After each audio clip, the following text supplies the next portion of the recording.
def defatu ko aéroport la mu doon def defatu ko kenn ku nekk boo ko nattee ci sa bopp la nga mënoon mënatoo ko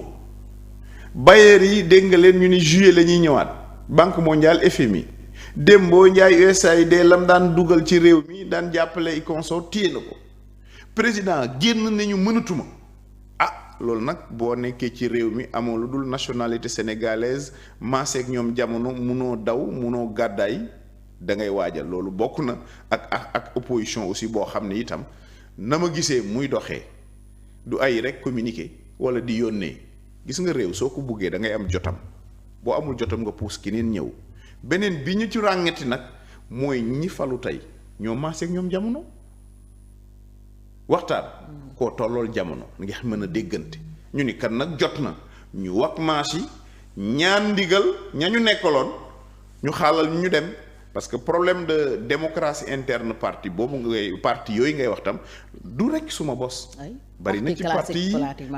couloir boo jël ni ñaa ngi koy ngunu ni mais foofu it may wax ñi ma nekkal ni leen mbir mi ku ne yaay xam nooy tojee sa bopp jën waaye li ci am solo rek mu na nay rafet man bokkuma ci ñi gëm ni ànd naa ak yow démb tey ma xaal sama yoon di la xalab li ma gëm mooy ni jot na yëg naa ni man Moussa Diakhaté pare naa ci astut xam-xam ci astut jikko ci astut su bëgg réew mi ba war a mën a xàll ànd ak ay nit parce que li ma gëm mooy ni kenn ci ñun yorul solution bi man je suis une partie de la solution ci ànd nawlante ci leadership éclaté yooyu yëpp moo ñu boole waaye situation réew mi man moo ma tiital man Moussa Diakhaté man moo ma tiital. mais situation réew mi nag Ousmane Sonko premier ministre joxe na ci explication nee na dañoo fekk réew mi au 4e sous-sol ñu falsifier chiffre finance publique yi dette bi lañ ci waxoon du loolu déficit budgétaire bi naka noona ñu ngi xaar rapport Cour des comptes moo ñu mën a édifier parce que mooy certifier rapportu IGF bi comprendre loolu aussi comme foofu Ousmane dafa juum foofu Ousmane dafa juum ci sama gis-gis. waaw moo tax bailleurs yi téye seen loxo investisseurs yi téye seen loxo soo tollee fenn notu Sénégal dégradé gis nga li ma lay wax rek parce que itam man ànduma ak ñoom mais àgguma ci dimension wu kañaan seen diggante suma diggante ak ñoom mais état du parti du association dafa am station yoo xam ne boo fa tolloo sa kàddu su fekkee ni li muy wax mën naa rajaxe ànd ak dal ak teg baax man dama leen doon xaar ñoom ci learning by doing maanaam ci seeni jëf sa ñu jàngale ci xale yi bi mu génnee wax banque mondiale ak FMI ni nañ taxaw xool bailleurs yi ku yor sa alal ne déet nañ taxaw xool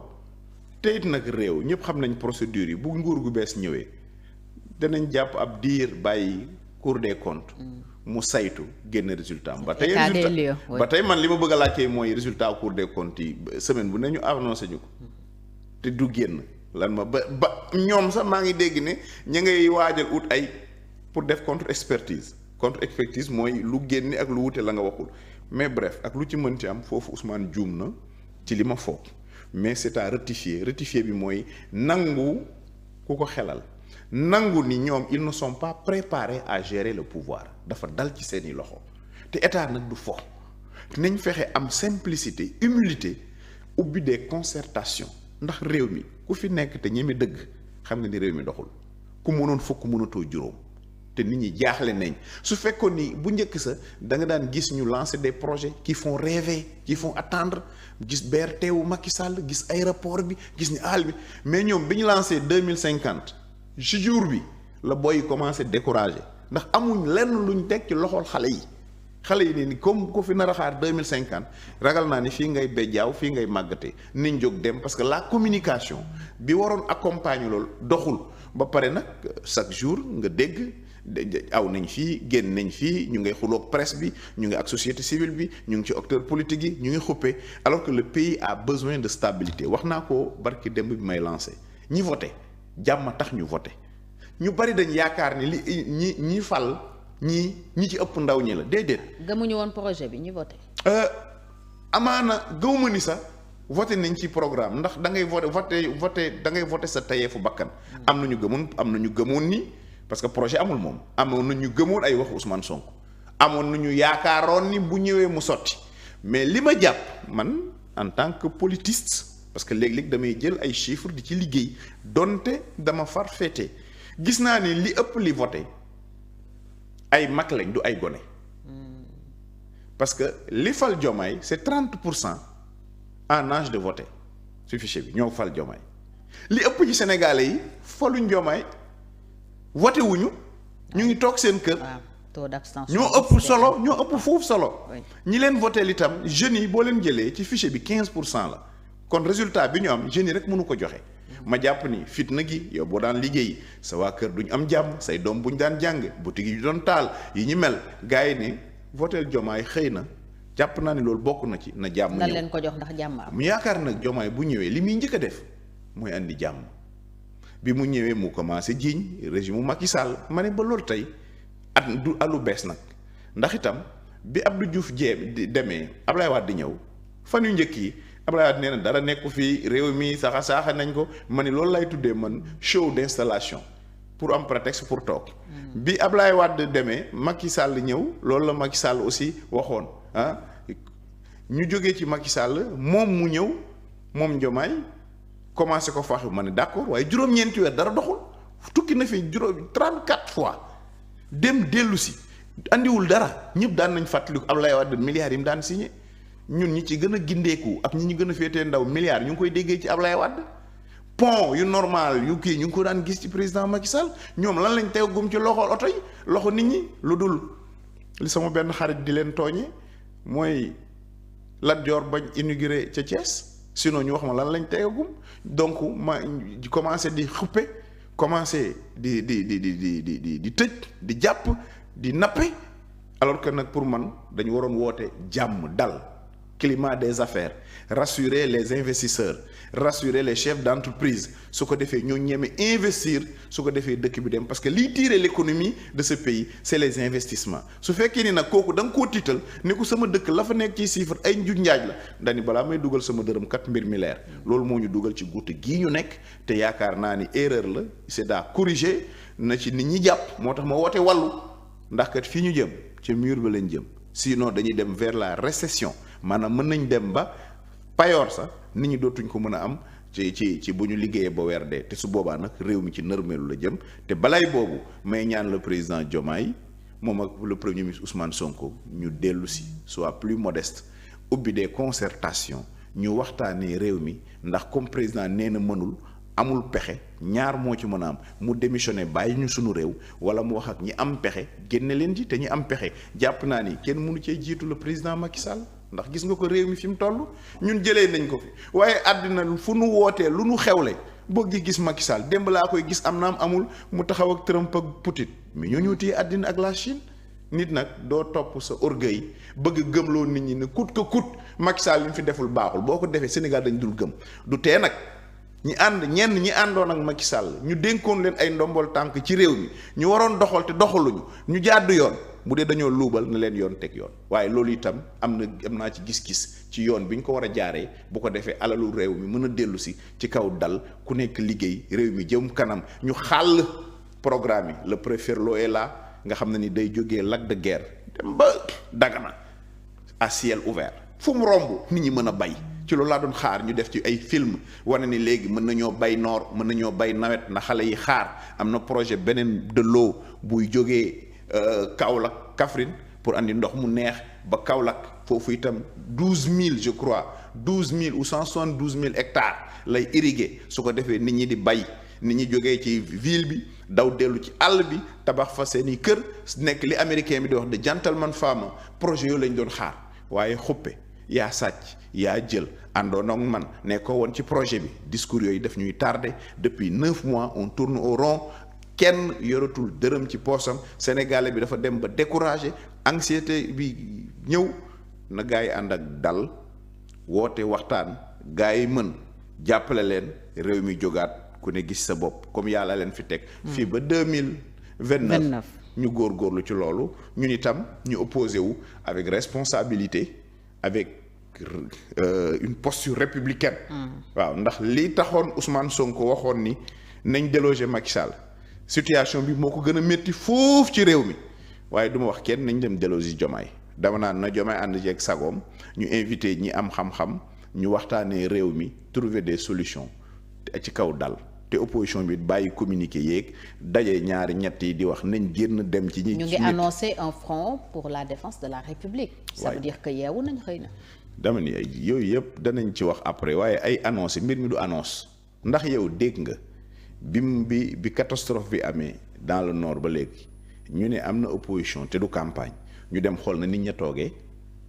ndax dégg nga ñu ne am na une délégation de l'opposition bu tas dugg ci àll bi pour dem constater gravité bi am ci gerte gi àll bi xiif bi fi nar a ñëw ci koor gi nan la ñuy mën a waxtaanee ba génne ay solution wala uti ay partenaires état la war waaye bu réew bu tollee ci situation bi da ngay def sursaut d'orgueil fàtte sa jëmm fexe ko faj mais toog ci ay salon bind waxoon naa ko dinaa ko répéter bari na ku lay laaj réew mi wala ku ne la leader la xamul Sénégal ñetti yoon loo fa mos a dem wër te ñetti yoon yëpp campagne la mu yem ci grande ville yi génn il faut que nous prenions le temps de nous rapprocher ñu jege suñu askan xam seeni ay soxla te gëm ni bu kenn jàppee sa bopp solution le temps des messies est révolu waxtaan wi nañuy fexe ba bu dee ci wàllu journalisme la ñu ne Fatou yaa xam waxal économie la ñu ne j'en profite pour féliciter mon jeune frère Pape Malick Ndour soo àndeek moom soo ànduleek moom nangul ni xel tom ci wàll woowu ñëw na ñu ne diw feneen ñu dajale loolu yëpp nag pour mën a dem sama génération foofu laa leen di xaar ñu bañ a def question d'ego waaye grand yi léegi-léegi boobu ñu ne front lu ci bëri ay calcul de personne la du ma ànd ak diw wala calcul de positionnement la une génération doit dire non parce que le pays est dans une situation difficile ñu fàtte suñu jëmm fàtte suñu bopp proposer des solutions alternatives ñi jiitu aussi nekk nit wàcce seen bopp te xam ne réew mi dafa nekk ci difficulté. sooy ne nañu waxtaan nañu ubbeeku da ngay xalaat ba ci peut-être gouvernement d'union. Non, aucunement, mais des concertations, pas gouvernement d'union forcément, mais des concertations sur des questions essentielles, sur les questions, maa ngi lay wax ni sur l'économie, okay, sur le financement, sur les projets. Quelles sont les priorités de ce gouvernement? wax ma 3 projets phares yoo xam ne ni tàmbali nañ ko ci gouvernement bi yow en tant que journaliste mënoo ma ci wax lu taxaw lu dëgg ñu ngi wër-wërloo. 60 projets yi ñu lancé. non 60 gis nga il faudrait que ñu bàyyi. nee na yooyu mooy priorité présent pour que Sénégal génn ci jafe-jafe yi mu nekk. premier ministre bi mu koy lancé nee na le Sénégal va bientôt changer. waaw bientôt changer ba mu ko waxee mooy xam nga premier ministre moom il a un problème mooy les VAR moo ko mayul jàmm waxi démbam yépp mu ngi wuteeg jëfi tayam te bu nekk télé mën na koo génne ñun nag honnêtement man je ne suis pas à ce niveau man gis naa ni économie bi doxatul. gis naa ni BTP bi daanu na gis naa ni jeunes yi sonn nañ concrètement tout de suite et maintenant de manière conjoncturelle lan lañ mën a teg ci loxo baykat bi nga xam ne ni fii ak ñu korité soo moytuwul day poñse pour bëggee woor qu'est-ce qu'on fait pour lui en termes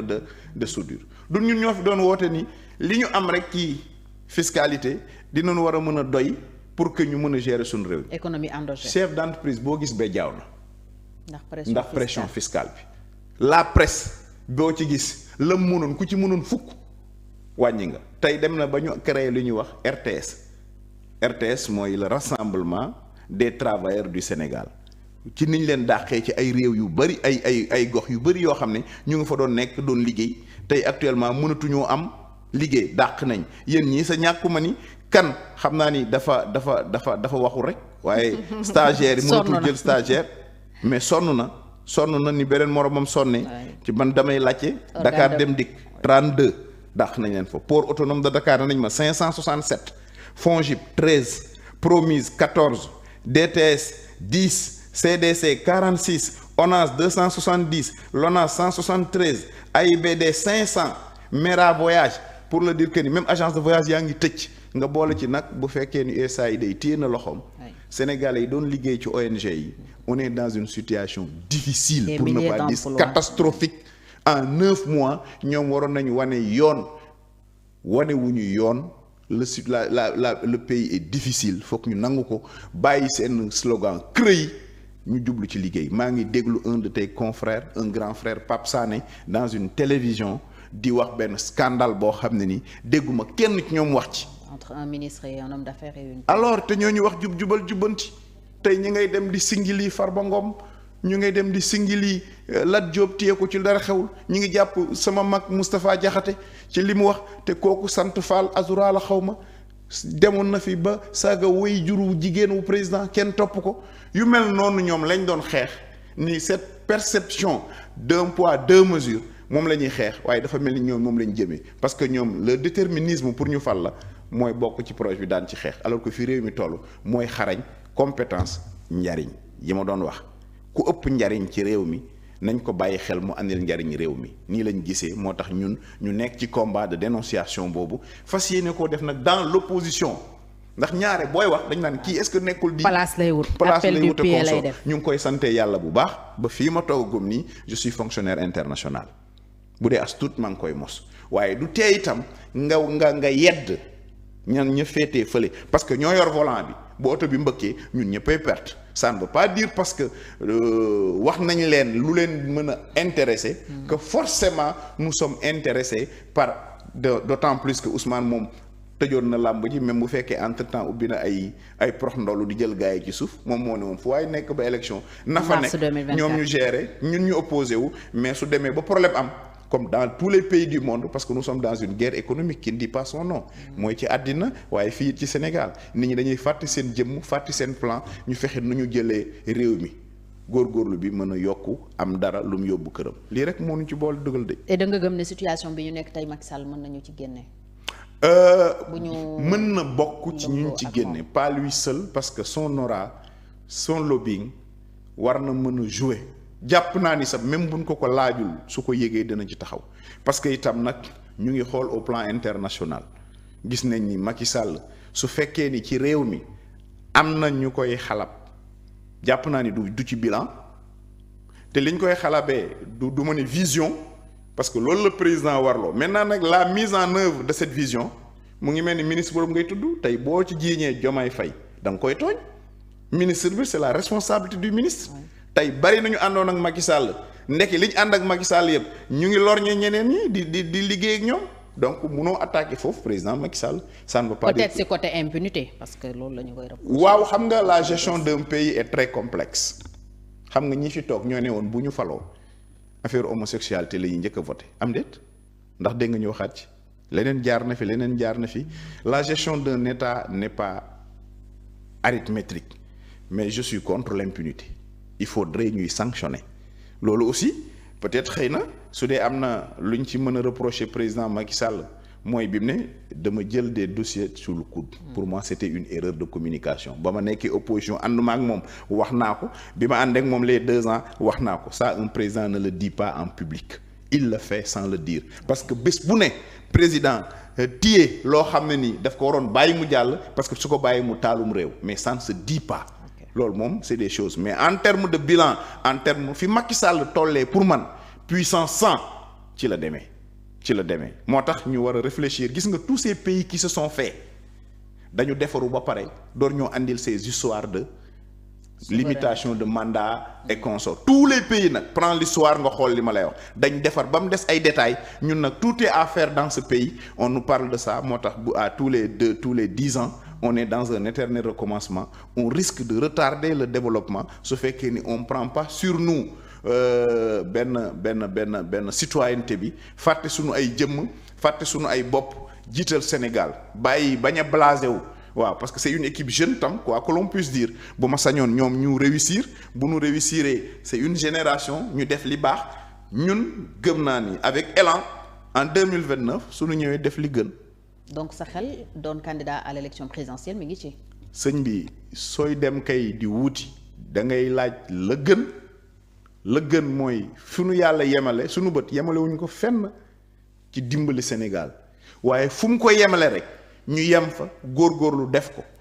fépp nag foo yaakaar ni war nañ fa mën a liggéeyal Sénégal andil ko njariñ pare nañ pour def ko képp kuñ xam ni itam mën ngaa andil Sénégal njariñ parce que loolu ñu ngi koy wax itam waa diaspora bi nga xam ne ni ay jàmbaar lañ ci liggéeyal Sénégal ñu bañ a yem rek ci léegi di xelaat wala toog di xeex mais dañu war a ñëw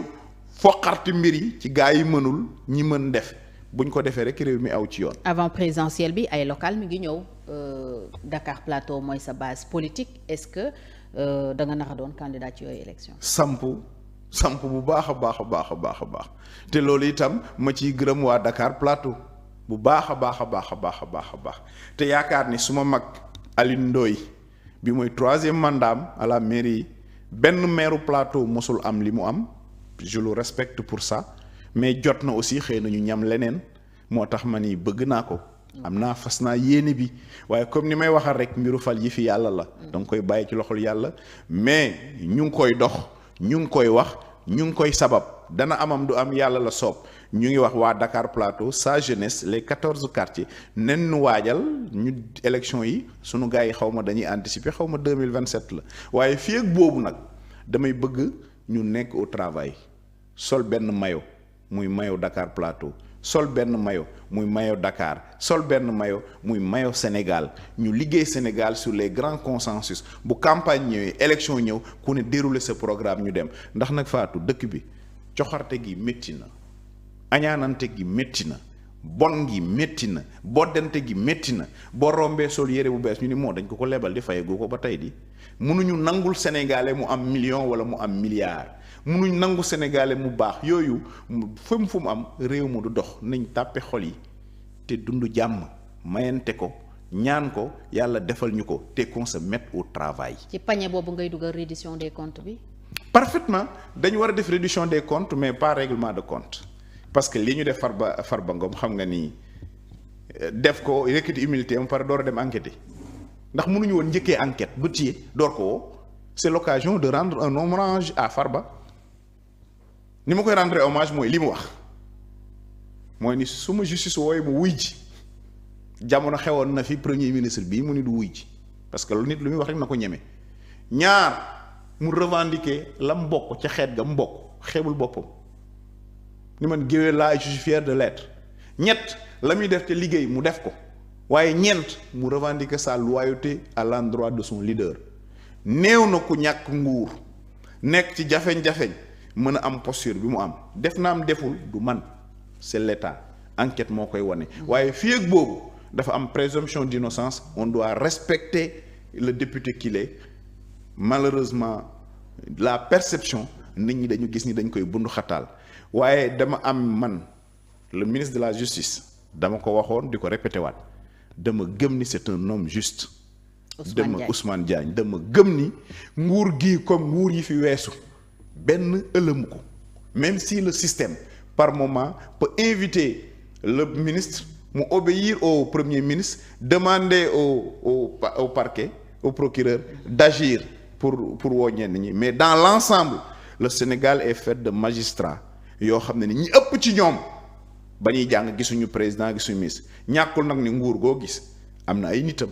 am na ñoo xam ni peut-être poste wala teraanga jaral na leen ñu fàtte fa nu jàngee woon wala ñu fàtte la ñu xamoon def ko mais réduction des comptes moom c'est très normal waaye damay bañ ñu def ko programme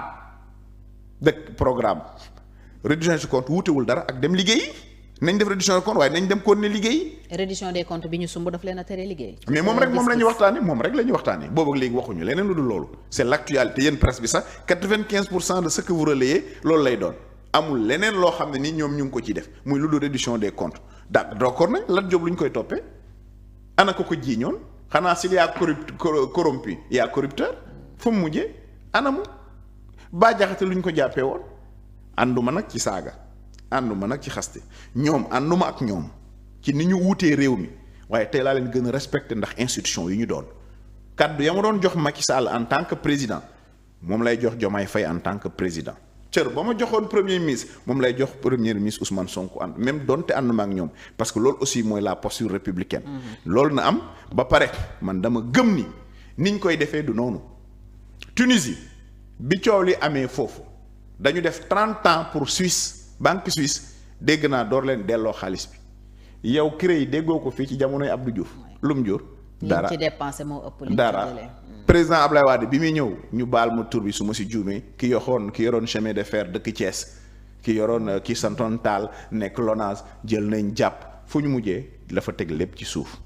président Macky Sall bi mu ñëwee yëkkatiwul CREI yi ba tey est-ce que xam ne ñaata la état du Sénégal dépensé ci CREI yi kuñ ci jàpp kenn du mel ne Karim Wade te mënuñ laa wan ba léegi bi justice demee dañ ni Karim Wade jëlul dërëmu Sénégal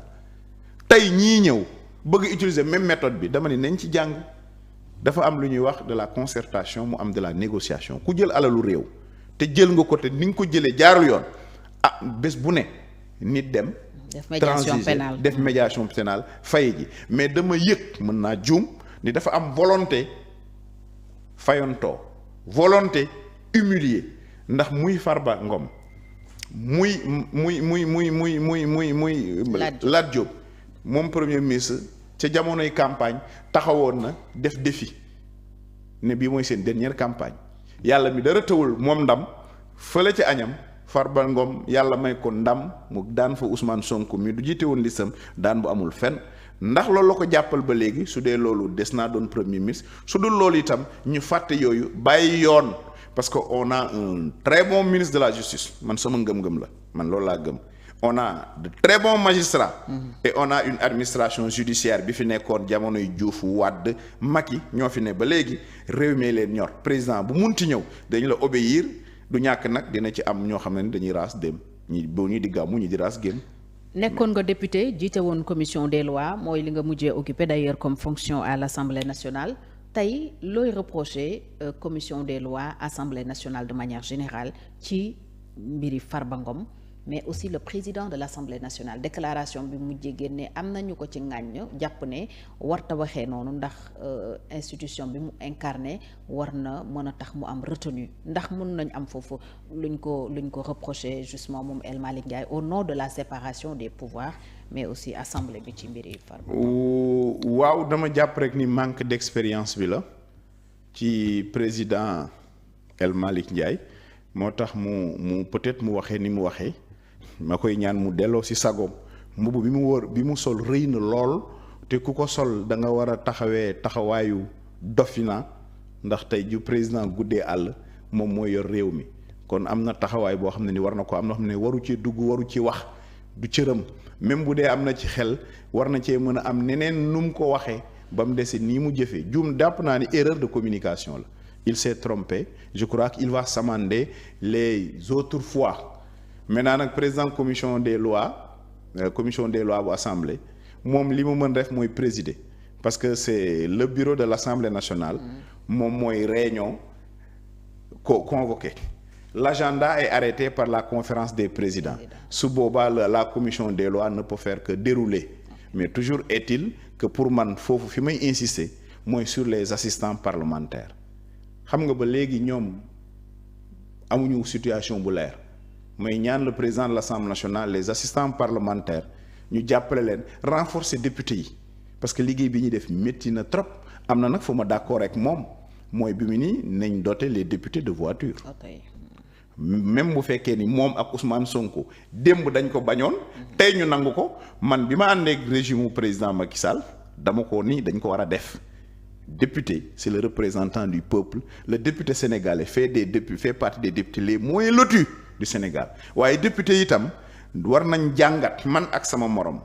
ak ñi ko doon lan moo tax suñ ne nañ jox député oto Sénégal yu bëri duñ ci d'accord ñaare ci taxawaayu député ba la sooy def sa liggéey normalement jàpp naa ni dañ la war a jox moyens yi nga ko war a defee ñoom it nañ xoolaat seen bopp mais le député mérite d'avoir les moyens pour faire sa mission mën a liggéey na mu waree pour njëriñu réew mi encore une fois waaye itam na député bi aussi moom itam acquitté wu ci tâche am mais jàpp naa ni député moom daa war a am ndaamar lu ko may muy mën di dem dëkkam muy mën di dem ci nit ñi di xam seeni soxla di ko mën a andi assemblée nationale pour ñu mën di ko jéem a faj. fi ma bëgg a teeree ci laaj boobu mooy ndax gis nga assemblée de rupture gannaaw bi ñu leen installé ak li ñu fi jot a posé comme acte parce que loolu aussi bokk na ci li ñu doon xaar député nga woon donc placé nga pour apprécier li ñu jot a def malgré que am nañu 130 députés sur 165 keroog bi ñu leen di waaj a installé ki jiite woon liste bi di premier ministre Ousmane Sonko daf leen a ne nekk leen ay député du peuple est-ce que gis nga loolu ci doxalin bi. si ñu fi jot a traité. député du peuple moom waroon na ca boobu ñu màndu ci poste bi nga xam ne opposition bee ko moom bañ ko foqarti jël ko. 8e vice-président. voilà man jàpp naa ni wala sa élégance war leen andi duñ la jox lépp nga jël lépp liñ am ñoom bu leen doyul mais dañoo nekkoon ci fayantoo. kon ba léegi ñu ngi ci jeu bi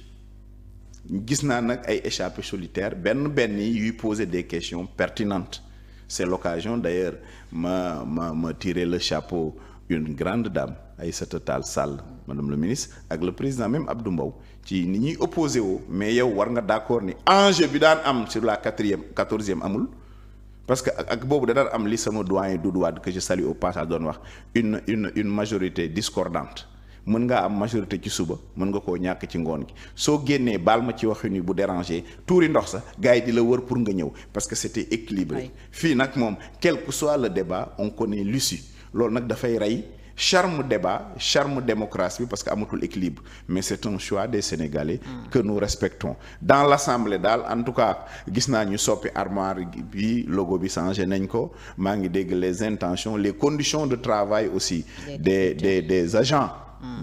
au niveau de l'Assemblée nationale aussi maa ngi koy demander ñu améliorer ko parce que ay jàmbaar dëgg lañ surtout les chauffeurs de l'Assemblée nationale ak le personnel bi fa nekk maa ngi demander Assemblée gën leen a jox gëdd mais surtout les assistants parlementaires ñu ci bëri ay ndaw lañ souvent des doctorants ñëwuñu fa parce que dañ leen copté dañu def concours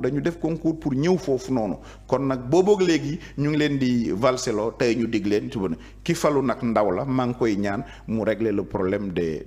assistants parlementaires te député itam di dem ci seeni askan di organiser wu di dem di taataan soxlay askan wi nekk des députés du peuple taxawal peuple bi te bañ a taxawal seen leader politique. Alors l'actualité c'est aussi liste organes de presse yi ñu reconnaître les médias reconnus par l'État jur na coow également depuis bi ñu génnee liste bi reconnaître 258 médias sur plus de 600 yoo xam ne ñoo enregistré woon nitu communication nga ban appréciation nga def ci tentative de régulation boobu ak pour yow c'est quoi l'objectif véritable? Alors le fait de vouloir assainir la presse est une excellente chose mën naa juum mais jàpp naa ni lu ci bëri ci ni mu doxalee dafa mel ni dafa am benn volonté inavouée de vouloir sanctionner certains ou d'écarter injustement certains approche de départ bi lañ faussé c'est devenu très conflictuel avec le ministre alors que lu ñu doon waxtaanee la à la limite même bàyyee ko la presse si on l'avait responsabilisé par les organisations internes on allait arriver à réguler de manière la plus parfaite la plus juste possible mais yëg naa ci mën naa juum te bu amee ñu jéggal ma ko yëg naa ci daal ni am na parparloo am na ci ñoo xam ni tu peux pas justifier fi ñu toll beneen bi aussi fi àddina toll am na soo ni mën nga taf bëtu ñëpp ba kenn du wax mel na ni comprendre àdduna Elon Musk dégg nga ko barki démb ak Twitter ak Trump fi ñu mujjee ñun on doit aller vers ça moo tax ma lay wax ni ñu ngi ci ay détails c'est bien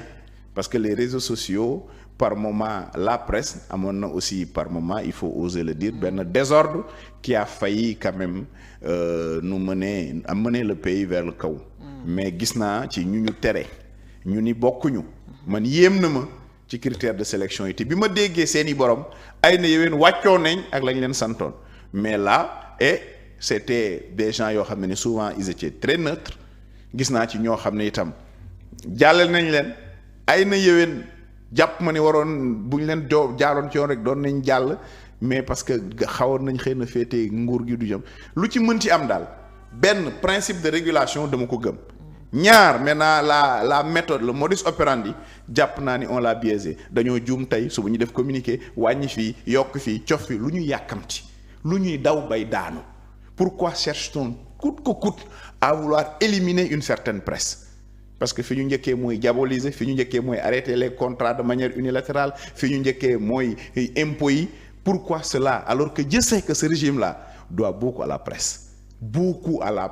dans leur combat la presse a été présente comme d'ailleurs dans tous les combats yooyu xew ci réew yi donc ñoom bu ñu leen renforcer wul inviter leen aux assises de la presse gën a waxtaan même si le code est là parce que tout est dynamique entre-temps il y a une évolution notoire avec la présence de 2.0 la presse en ligne a évolué énormément nan la ñuy adapté wu sur ça pour moi c'était des chantiers que le ministre devait engager mais je doute fort qu'il puisse gagner la crédibilité de tous les acteurs de la presse de par la manière dont il a opéré dans un régime nag normal un ministre pareil mu baal ma ci wax ji gars yi dañ koy changer andi keneen parce que su demee ba muy jur ay conflits de tout le temps alors que la presse est aussi importante que les partis politiques mais on cherche quelqu'un qui est capable de parler avec tout le monde de trouver une solution boo xam ne ni bu ñu ko génnee affiché ko kenn du wax mais à chaque fois bu liste génnee boo gisee ñiy génn di wax koo ci déglu argumentaire am dag ne ay na yéwén il a raison mais bref l'un dans l'autre je prie que ce secteur se sente bien parce que je suis de ce secteur. C'est un secteur important. Je prie pour que ministre bi mu ressaisir je prie pour que le premier ministre le président ñu def ko parmi les chantiers prioritaires parce que sans une bonne presse aucun développement aucune démocratie ne peut survivre. Donc yow problème bi am ci régulation bi pour yow c'est au ministre qu'il faut l'imputer. Oui ci mode bi muy doxalee xam nga dañ la jox des directives. Tu appelles les acteurs, tu en discutes. ñu jox le résultat parfois ça il faut écouter parce que am na ñoo xam ni boo gisee ci si gisoo leen jàpp naa ni sa war nga mën a échanger ak ñoom am climat de dialogue. Oui nee nag dinañ def beneen vérification parce que semble-t-il il y a eu des erreurs. Et pourquoi loolu mooy la précipitation loolu mooy cuune bi parce que da ngay frustrer kenn am na koo xam ne fi mu toll ci notoriété yaa ngi wàññi audimatam yaa ngi yàq image am amul njëkk loolu je parle de communication. Bien sûr. Quand on te discrédite le préjudice bi kenn mënu ko lu ñuy daw bay daanu pourquoi publier tout de suite pourquoi cherchons à vouloir écraser certains loolu lay wax nañ jël seen temps ñu waxtaanee ko ba mu leer gis naa ni Sénégal ki nekku ci j'appelle monsieur Kane qu'est-ce qui se passe il faut qu'on ait cette culture de dialogue d'échange surtout le ministre de la communication doit être un excellent communicant ubbi vaani waxtaan ak nit ñi à la limite se déplacer parce que on a besoin d'apaisement mais j'ai l'impression dañu xaw a singili la presse dañu xaw a singili ou bien une certaine presse et ce serait mauvais je les invite ñu gën a reconsidérer ce secteur là ndax nag ni mu mën a defaree la mën a yàqee moo tax c'est un secteur à considérer avec beaucoup de méthodes boo yemale ñépp waaye itam ku nekkul en règle ku jaarul yoon ñu teg la ci yoon man bëgguma favoritisme mais génn lis naan est-ce que juumuñu est-ce que ki def te nga ubbul mooy li ñu dal rek ci le BTP xëy arrêté loo ñëpp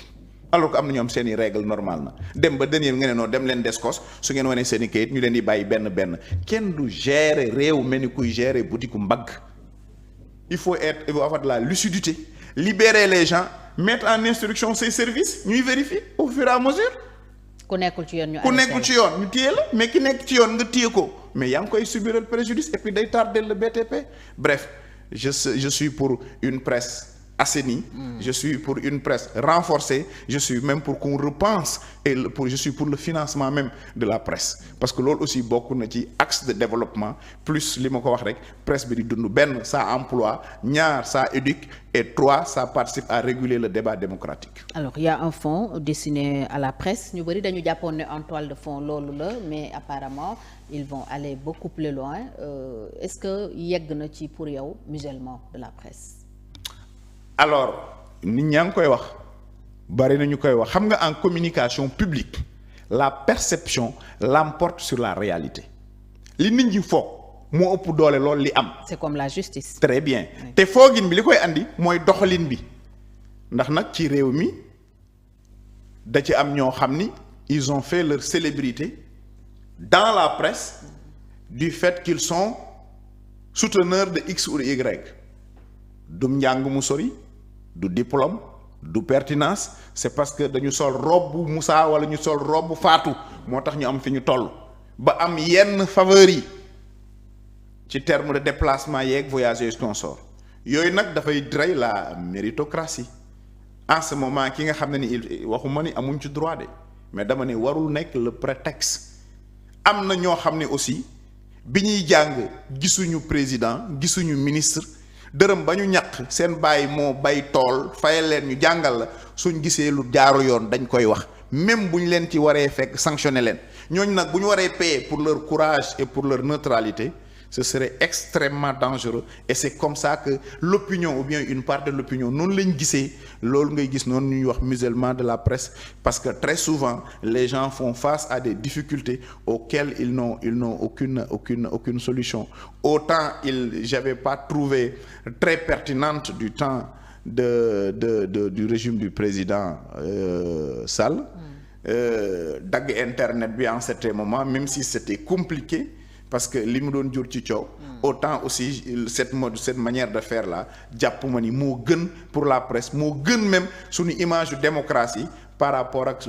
l'extérieur. jàpp naa ni daal war nañ xoolaat seen taxawaay surtout ci wàllu wi. alors dernier point bi mooy li ñu coowoon ci ay bés bi également indemnisation victime 2021-2023 ñoom ñu tuddee ko assistance quoi qu'il en soit am nañu jàpp ne luñ ci war a def waroon nañu xaar ba ñu yëkkati loi d'amnistie bi abrogé ko puisque loolu lañ wax ginnaaw gi ne woon nañu abrogation partielle après ñu ne dañ koy rapporter mais que justice soit faite que ñu situer les responsabilités ñi nga xam ne dañ leen war a sanctionner ñu sanctionner leen ñi ñu war a dédommager ñu dédommager leen alors comprendre nga face à l'urgence de la situation comme ni ñu koy waxee que ñu assister ñenn ñi financièrement ci loo xam ne ci Sénégal la ñu ko jëlee les deniers publics le budget du Sénégal jox ko ñooñu d'accord nga ci comprendre nga ko. non d'accord ma ci mais comprendre naa leen. comprendre nga ko. waaw parce que ñoom donc lan moo ko lal. parce que ci projet bi lañ bokk seeni ay nit lañ. il faut les récompenser. du leneen. faut pas chercher midi de 14 heures d'ailleurs yow gis nga ni ñu ngi chercher les mots les premières écritures demal nga lire ko. on parle d'indemnisation. gars yi yuuxu ñu xam ne juum ni ñu ni assistance. ñu ni non amnistie bi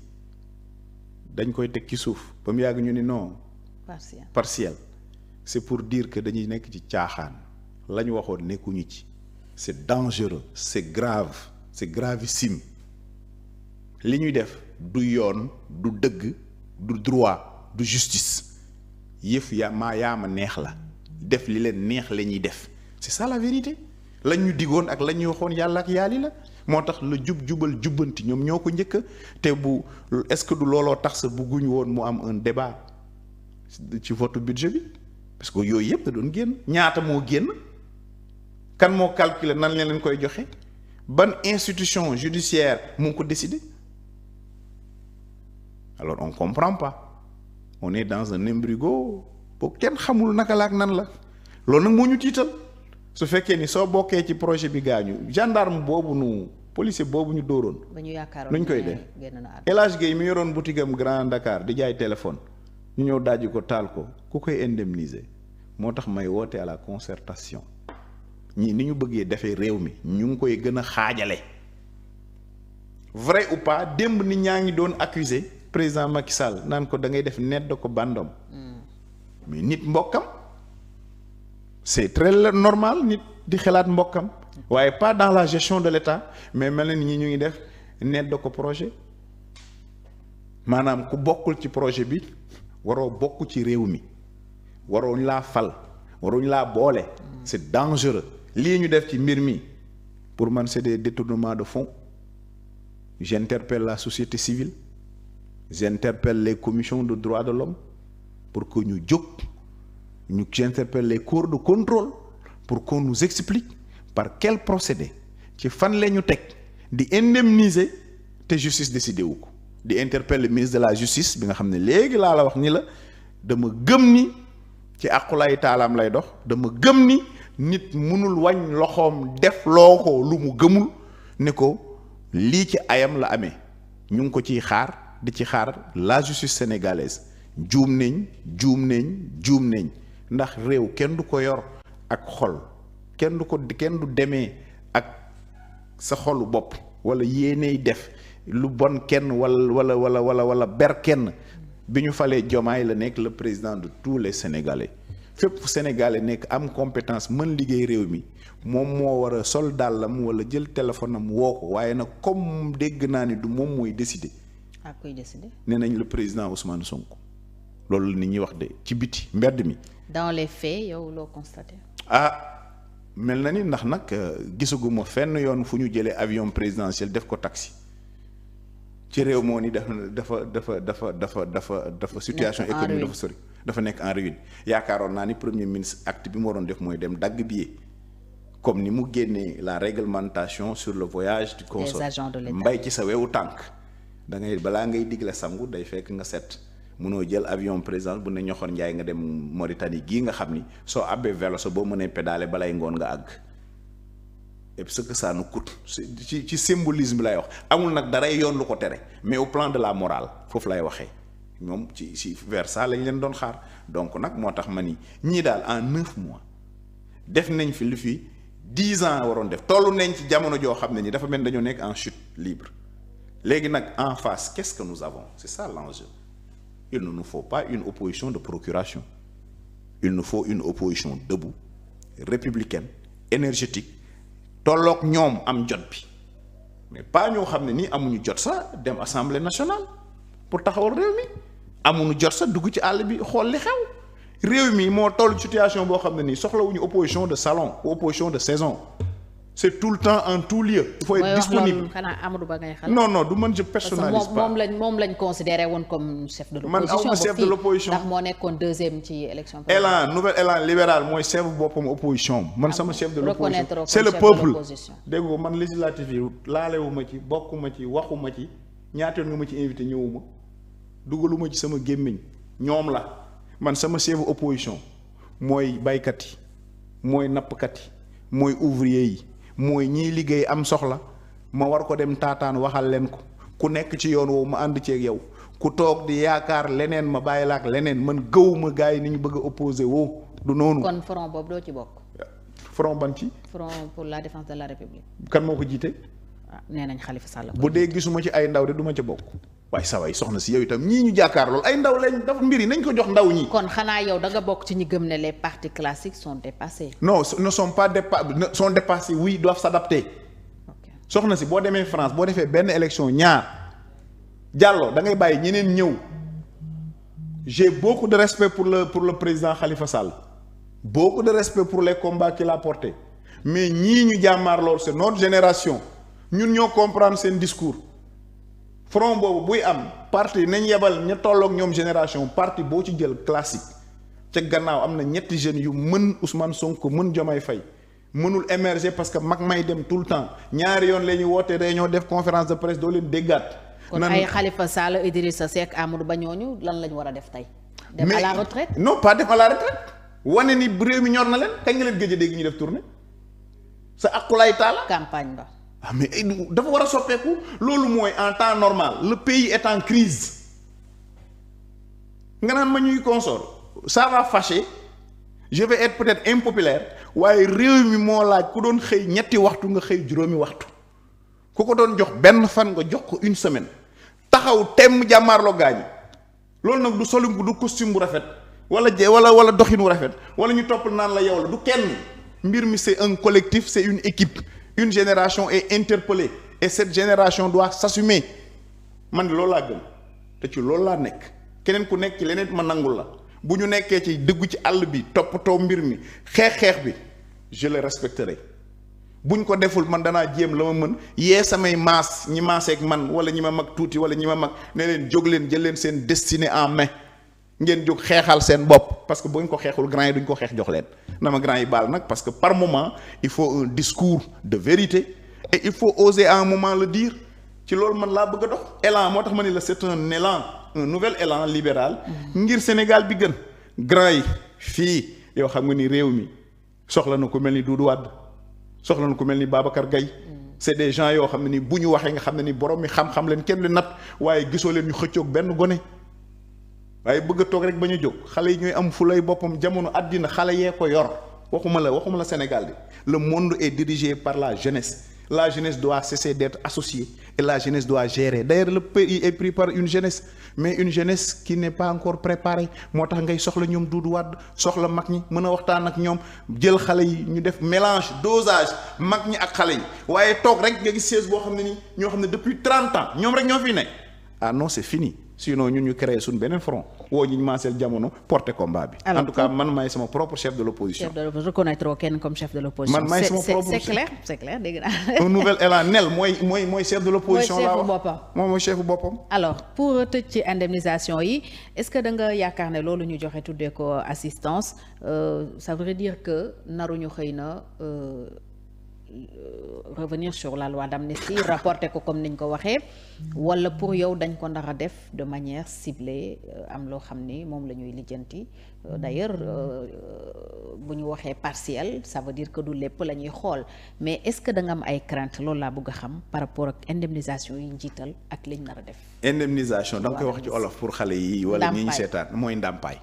ndàmpaay ñoom nee nañ du ndàmpaay nee nañ assistance la. nee nañ ndimbal. nga ko waxee mais man damay jàpp ni kii ngay dimbali ci lan nga ko teg ba koy dimbali kan moo la wax nga dimbali ko man li ma jàpp mooy ni ñoom ñaar dafa mel ni dañoo juwoo ci ni ñuy doxee loi d'amnistie bi ci régime mu Macky Sall lañ ko wotee d'accorduñu ci ñoo am majorité assemblée nationale bu leen neexee suba ñu dindi ko. ñu abrogé mu am ay conséquences. waaye dañuy dindi non dinañ togg tamaate bi. waaye dañuy dindi doom yi lan ngay yow. dafay buñ ko abrogé du gars yi duñ delluwaat ca lañ nekkoon. prison est-ce que techniquement mën na ne mënatul la ne il faut ñuy wax dëgg sénégalais yi bii loi d'amnistie bii commission des lois maa doon président ci biir waxtaan wi nit ñi bañuñu dañuy nañ ci dendi crime de sang. Aïssata mu ngi may seetaan ne leen amul en droit bañuñ ko woon. ñoom waa Pastef bañuñu ko woon. pourtant dañ doon wax ne ils étaient contre la loi. li ma la wax man du ma waxantu xëy na am na ñenn ci ñoom d'accord kenn mais ñi doon waxtaan loi d'amnistie du xëy rek taxu tegu ci table. y a eu des discussions. dama ne loi yow loolu nag xam nga ko waaye ba Fatou bu ma yee waay Fatou yow itam li am nag mooy. xam nga être un homme d'État dafa jafe. waaw ça demande beaucoup de courage. parfois nga porter des lois impopulaires. mais nga assumer. su fekkee ni njëriñu réew mi la te man dama jàpp ni su loi d'amnistie amuloon élection du am ba Diomaye di falu ci loolu laa gëm ndax réew mi tolloon na ci tagga témbe goo xam ne ni mënoon naa basculer dem ci leneen il a fallu cette loi d'amnistie Diomaye génn Sonko génn ñu campagne ñoom ñu falu ki ci gën a bénéficier loi d'amnistie bi ñoom la waa dem nag ba bénéficier ba pare. maanaam jënd sa manteau ci sedd bi ba tàngoor ñëw nga naan man soxlawuma manteau mënoon naa dox noonu consort fekk béy wéy na mbuus ñi ngay nax mooy ñi xamul waaye ñi xam nañ que ni cette loi d'amnistie avant président di ko jël am na ay waxtaan yu am te yow dégg nga ko. ñoom ñu ne j'étais contre. déggoo li mu la Sonko dans sa première déclaration. déggoo li mu la man Diomaye hôtel Azala loolu la waxoon. xam nga politique tout n'est pas sur la table. et tout ne se dit pas sur la table. mais ñi war a wax xam nañ doxal junj doy na borom xel loolu bu la neexee kay déggu li ma la ils sont contre Fatou lu leen tere abrogé ko suba bëgguma loo bëggul kay da nga koy delloo. waaye bàyyi ñu xool même bi muy def DPG loolu la wax nee na bëgguñu. non xam nga boo nekkee ci nguur doo nekk dans l'intention da nga nekk dans l'action. parce que am nga les moyens. tey président Diomaye je dirais le premier ministre Ousmane Sonko 94 milliards yu Mamour Diallo yi. war a wax parce que neen xam na compte ba 29 milliards Prodac bu Mame Mbaye Niang bi ko teree doon président nee na mu ngi ak dossier yi bi mujj nag mooy 1000 milliards bi nga xam ne ni am na benn premier ministre bu ko am te xam na compte bi te réew mi taggatéem bi nañu dimbali ngir yàlla jëli si ko wala ñun ñu organiser wu def sitting dem buntu këram ne ko président dimbali ñu jëm jëli ji milliards yi te nga ñëw yaa ni woon bu ngeen faloo homosexualité dañuy voter loi criminaliser ko France déggatoo lu ñu wax à la limite on nous amène Mélenchon quand même Fatou il faudrait que ñoom ñu xam ni nekk ci biti di wax dafa yomb gérer réew métti na mais après da ngay am courage ni gars yi li ñu leen waxoon bi nu ñëwee ndeke réew du noonu de réew dafa am paramètres yoo xam ni c'est au plan interne am des paramètres c'est au plan exogène yooyu yëpp da nga koy juguler pour mën a am une vision boo xam ne nii da lay permettre nga mën a dérouler sans obstacle et loolu amul problème may leen ñu gars yi may leen ñu nawetaan yii dama bëgg 2025 nawetaan ñu def ko nawetaan agricole xotti nañ 200 hectares gars yi dama bëgg kenn ku nekk seen may ñu ñaari fan sur son temps don de soi ñu dem bay ji c'est vers ça que j'attendais ce régime c'est ça les fortes révolutions parce que maa ngi dégg l'autoroute de l'eau c'est excellent mais fekk na le préfet l'eau du président Macky Sall est là nañ dellu ci mbay mi loolu moo ñuy permettre ñu jëm fa ñu jëm mais détails yii ñu nekk ak dañuy abroger bu teyee ñu ne la indemnisation la suba ñu ne la assistance la ginnaaw suba ñu ne la aumône la bu ginnaaw suba dañ naan la noonu koy waxeeti sax adiya la. C'est des choses yoo xam ne nii ça nous retarde. Mettons-nous sur l'essentiel. Le pays est en train de perdre son image au plan diplomatique. Le pays est en train de souffrir au plan économique. Sa jeunesse est en train de repartir de manière plus belle. Et notre agriculture est en train de souffrir. Soo ci boolee nag la xew au niveau du port, de l'aéroport ak yeneen secteurs yi au niveau de la diplomatie. Il y a des choses tellement à changer dans ce pays. Ah ouais? Que oui. ñëpp xam nañu va demander aux diplomates maa ngi doon dégg je peux me tromper parce que j'ai pas une note officielle quand même la direction de la coopération au niveau du ministère des affaires étrangères dañ ko bëgg a dindi ba pare demander au président mu travailler sur le voisinage gën ko waxtaanee du temps de Diouf à ce que je sache le voisinage n'était pas géré par le ministère des affaires étrangères même je crois en temps c'était le ministre de l'intérieur. Je parle de sécurité et de proximité les sachants xam nañ li may wax sa dëkkandoo da nga leen di ñàkk ce qui s'est passé avec la Mauritanie waaw c'est des choses yoo xam ne nii ak l'AES noonu tamit nañ ci dox parce que l'Afrique n'a pas besoin de se diviser il y a des choses à améliorer au niveau de la CEDEAO ça c'est vrai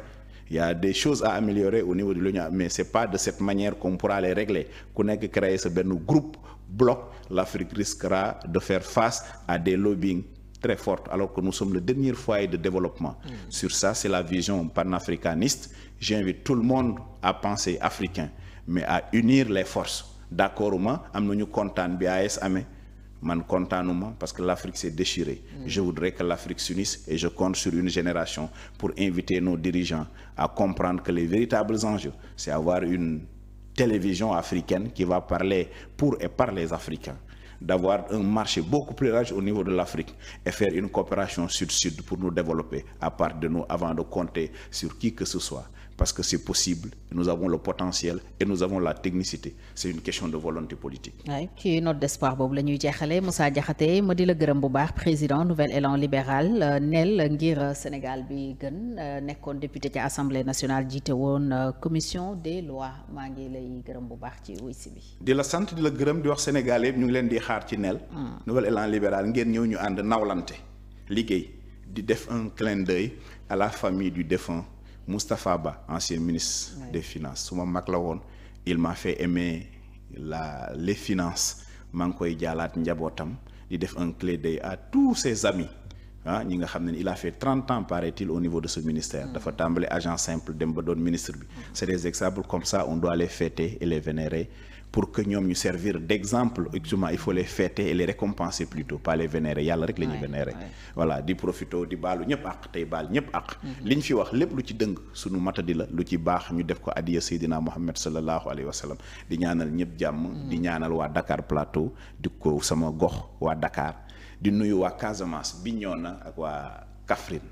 ak waa Mbakol nag fa la soqee ko sama waa kër Baye ak askanu njaxate gi yépp ak waa kër Bëlëb ndax Sénégal nag noonu la tëddee sama maam Tutaan Wade ma nga jógee ba Ndar kon mu mel ni Sénégal benn bopp la kenn mënu ko xar ñaar ngel la nañ bàyyi